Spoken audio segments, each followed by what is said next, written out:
Suatu hari, Baginda Raja Harun al-Rasyid sedang berpikir keras di atas singgasananya. Ia sedang memikirkan cara untuk menjebak Abu Nawas dalam sebuah kesalahan, sehingga ia dapat memberi hukuman pada Abu Nawas. Rencana ini dilakukan bukan tanpa alasan. Sudah beberapa kali Abu Nawas telah membuatnya malu di depan para pejabat kerajaan.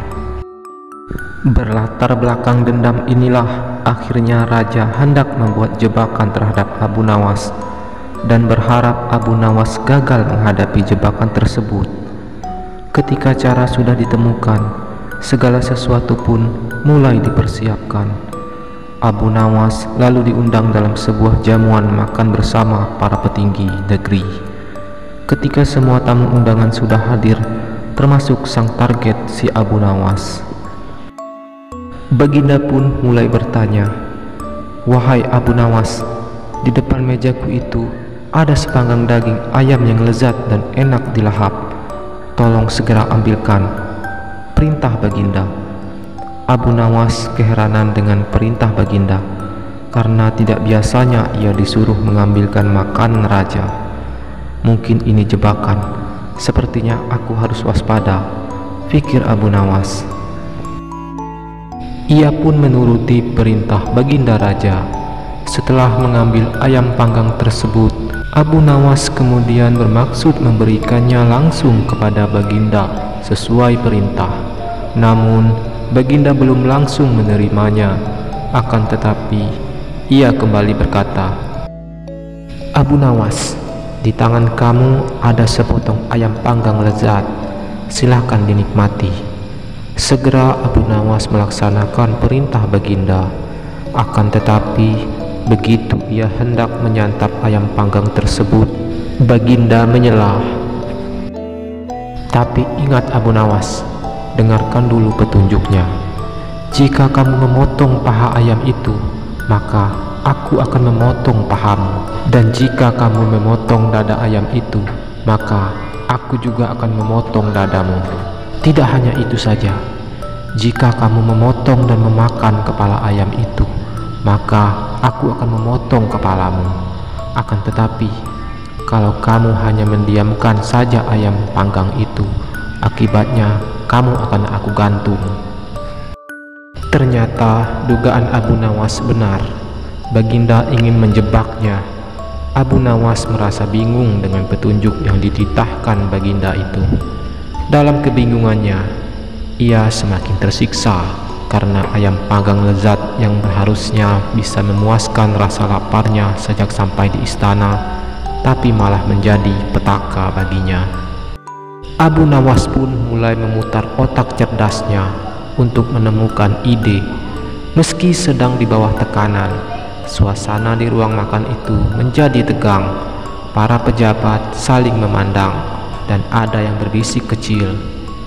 Mereka yang hadir tidak mengerti dengan maksud Baginda terhadap Abu Nawas, karena mereka juga tidak diberitahukan sebelumnya. Mereka hanya bisa menebak-nebak di dalam hati. Waktu terus berjalan hingga beberapa saat lamanya. Baginda dan para pejabat kerajaan mulai menikmati hidangan yang disediakan, sedangkan Abu Nawas hanya bisa memegang dan melihat-lihat ayam panggang itu saja. Tidak berapa lama setelah itu, Abu Nawas mulai bertingkah aneh. Ia mulai membolak-balikkan ayam panggang itu. Sejenak suasana menjadi hening.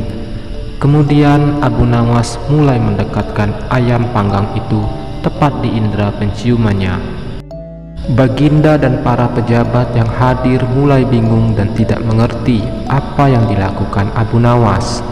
Mereka terus memperhatikan Abu Nawas.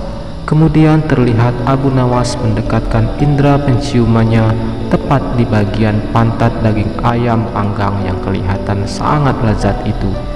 Ia pun terus melakukan itu berulang-ulang. Kemudian tiba-tiba ia berkata, "Jika saya harus memotong paha ayam ini, maka Baginda akan memotong pahaku. Jika saya harus memotong dada ayam ini, maka Baginda akan memotong dadaku. Jika saya harus memakan dan memotong kepala ayam ini, Baginda akan memotong kepalaku. Dan jika aku diam saja, maka aku akan digantung. Tetapi coba lihat sekarang, yang saya lakukan adalah mencium pantat ayam ini, kata Abu Nawas. Apa maksudmu wahai Abu Nawas? Tanya Baginda. Maksud hamba adalah, jika hamba melakukan demikian, maka Baginda juga akan membalasnya demikian, layaknya ayam ini. Nah, saya hanya mencium pantat ayam panggang ini saja, maka Baginda juga harus mencium pantat ayam panggang ini pula, jelas Abu Nawas. Sontak saja penjelasan Abu Nawas itu membuat suasana yang tegang menjadi tampak tidak menentu. Para pejabat yang hadir menahan tawa karena takut dihukum raja. Sementara itu, Baginda Raja yang mendengar ucapan Abu Nawas mulai memerah mukanya, merasa sangat malu. Baginda pun cepat-cepat berencana merubah keadaan yang sangat memalukannya itu. Ia pun segera memerintahkan Abu Nawas untuk pulang dan membawa serta ayam panggang dan beberapa makanan lain, karena ia belum sempat makan. Wahai Abu Nawas, cepat pulanglah, jangan sampai aku berubah pikiran, kata raja. Abu Nawas pun segera pamit pulang beserta ayam panggangnya. Setibanya di rumah, ia mengundang beberapa tetangganya untuk makan bersama, menikmati ayam panggang yang tadi hampir saja menjadi petaka baginya.